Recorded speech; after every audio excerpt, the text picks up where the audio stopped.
औरतों में ही मिल गई है जो मुक्ति सैनिकों के साथ थी।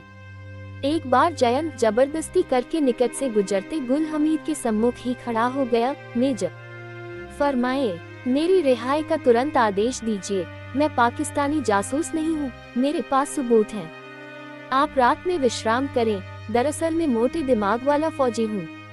आपसे मेरे सिविलियन सलाहकार बात करेंगे। बारीक कसीदाकारी किस्म की बातों को वही समझते हैं, लेकिन हमारे साथ यह बुजुर्ग है, इन्हें बुखार हो गया है। हमारे नजरबंद होने से कोई अंतर नहीं पड़ेगा। मुक्ति सैनिकों के साथ मेडिकल कॉलेज का एक विद्यार्थी भी है। बड़े मियाँ को देखकर वो दवा दे देगा। अजीब स्थिति थी। वो दोनों नजरबंद थे और हारान निरंतर चलते रहने के कारण ज्वरग्रस्त हो गए थे। जैसे तैसे रात बीती। सुबह जब जयंत और लंदन बंगाल जागे तो हारान तालाब में स्नान भी कराए थे। प्रसन्न मुद्रा में हारान कह रहे थे, बूढ़ा सिपाही हूँ न, कल शाम गिर पड़ा था, परंतु अब फिर उठ गया हूँ। लड़ने चलिए, निश्चय ही विजय हमारी होगी। भोर में सपना देखा है, भोर का सपना सच होता है। क्या देखता है कि किसी ने नापाकी डिक्टेटर के सीने पर राइफल रख दी है, वह त्यागपत्र पर हस्ताक्षर कर रहा है। तभी यकायक जयंत और लंदन बंगाल चौंक पड़े। उनके सम्मुख खड़ा था मुस्कुराता हुआ जगत। कोई अंतर नहीं, दाढ़ी कुछ बड़ी हुई, बाल बेतरतीब, कंधे पर राइफल।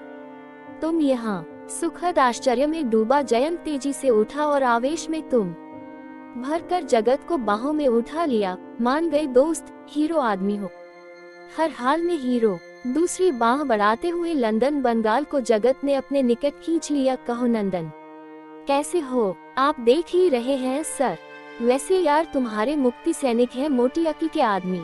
जयंत कह रहा था। पट्टों ने हम दोनों को पाकी समझकर नजरबंद कर लिया।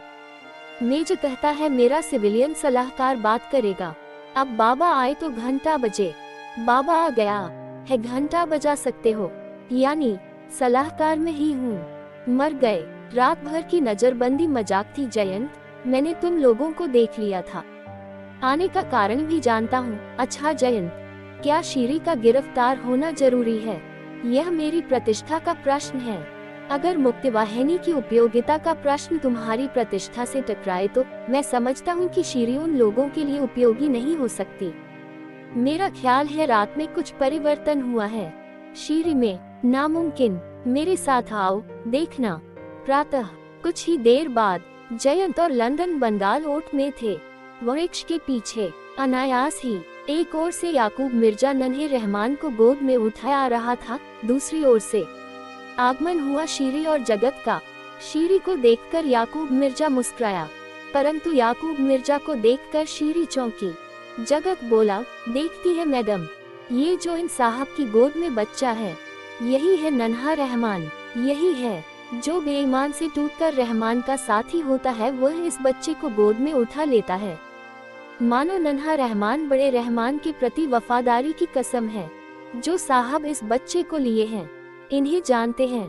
बेशक पहले क्या थे ये भी जानता हूँ, और फिर यह ऑपरेशन बीवी घर के कमांडर थे, ये भी जानता हूँ। याकूब मिर्जा सहज था, शांत था, और शीरी में जैसे अनिश्चय का तूफान उठ खड़ा हुआ था। नन्हा रहमान शीरी को देखकर ठुनक रहा था, उसकी गोद में आने के लिए आतुर था।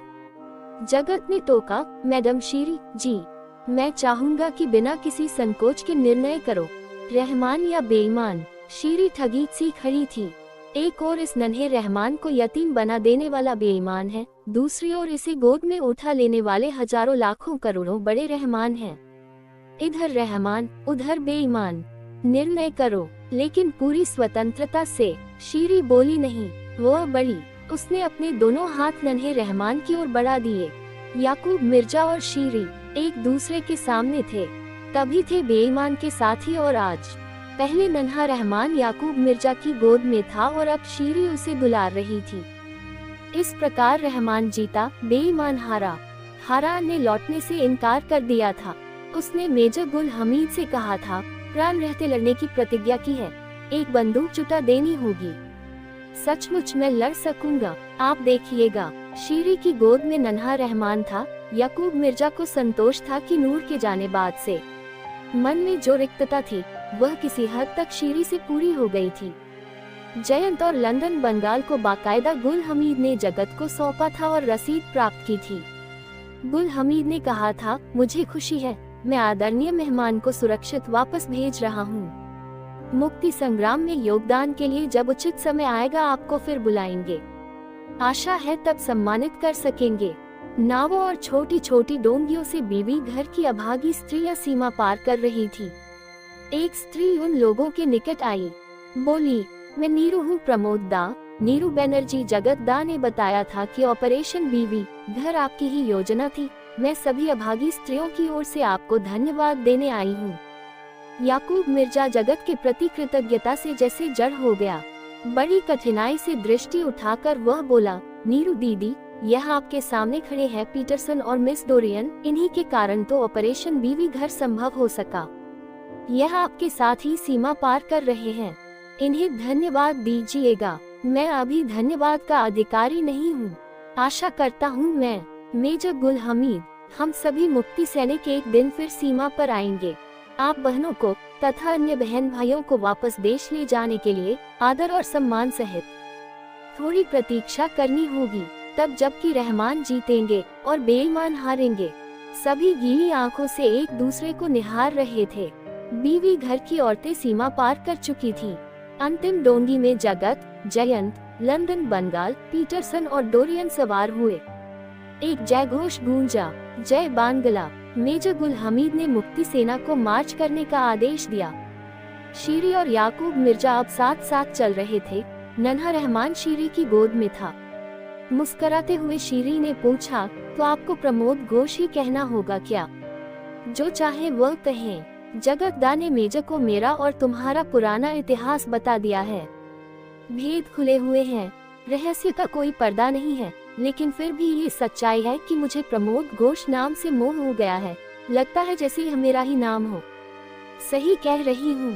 वैसे मैंने एक बात सोची है प्रमोद। शरारत से शीरी हंसी, मजाक नहीं, गंभीरता क्या। क्यों न हम अगले पड़ाव पर शादी कर लें? याकूब मिर्जा चौंका। शीरी कह रही थी, मैं कोशिश करूंगी कि नूर बन सकूंगी। ऐसा भरोसा अधिक नहीं है, फिर भी विवाह का नतीजा एकदम खराब नहीं निकलेगा। मैं अच्छी पत्नी बनने की कोशिश जारी रखूंगी। सोचते होंगे कि यह बेशर्मी की बात कह रही हूँ। दरअसल मैंने सोचा कि हम मुक्ति सैनिकों को एक लंबी लड़ाई लड़नी है और फिर यही युद्ध है। विवाह की भी तो इंसान के दिल में हसरत होती है, मरना भी हो सकता है, तब विवाहित होकर क्यों न मरे? क्या ख्याल है? अपने सुझाव से शीरी याकूब मिर्जा के मुख पर मुस्कुराहट लाने में सफल हुई। वह मुस्कुराहट जो नूर को दफनाने के बाद खो गई थी। शीरी कहे जा रही थी, ऐसे सुझाव का एक कारण और भी है। अभी मेरा मन पक्का नहीं हुआ है न, मैं डगमगा न जाऊं, इसलिए बंधन में बंध जाना जरूरी है। स्नेहपूर्वक याकूब मिर्जा ने शीरी की बाह थाम ली और आगे गुल हमीद के साथ चलता हुआ हैरान कह रहा था, आप मुझसे छोटे हैं तो क्या, सेना के अफसर तो हैं। बताइए तो, आपसे हथियार नहीं मांगूंगा तो किससे मांगूंगा? एक राइफल आपको जुटानी ही होगी मेजर। मेजर हैरान की बातों में रस ले रहा था। सो तो जुटा ही दूंगा, परंतु मेरी कितनी बदनामी होगी सो भी जानता हूँ। देखने वाले कहेंगे कि मेजर अपने दादा की उम्र के बुजुर्ग से सिपाही का काम ले रहा है। मुझसे जवाब देते न बन पड़ेगा। जवाब क्यों नहीं बन पड़ेगा? क्या बूढ़ों को अपने देश से प्यार नहीं होता? क्या बूढ़ों को चिता में जलने के लिए, कब्र में सोने के लिए अपने देश की जरूरत नहीं है? और अब बांग्लादेश की मुक्ति सेना के इन प्रतीक चीरों से, जिसमें इंसानियत के पक्षपाती शीरी और याकूब मिर्जा हैं, गहन वीरत्व के प्रतीक मेजर गुल हमीद हैं, पुरानी तीसरी पीढ़ी के, उस पीढ़ी के जिसने भारत उपमहाद्वीप में ब्रिटिश सत्ता के विरुद्ध मुक्ति संग्राम लड़ा था। प्रतिनिधि हैरान हैं और नई पीढ़ी के सैकड़ों मुक्ति सैनिक हैं। हम विदा लें। जय बांग्ला। इस कहानी के अगले भाग को देखने के लिए चैनल को सब्सक्राइब करें और बेल आइकन दबा लें, जिससे हमारी नोटिफिकेशन आपको मिलती रहेगी।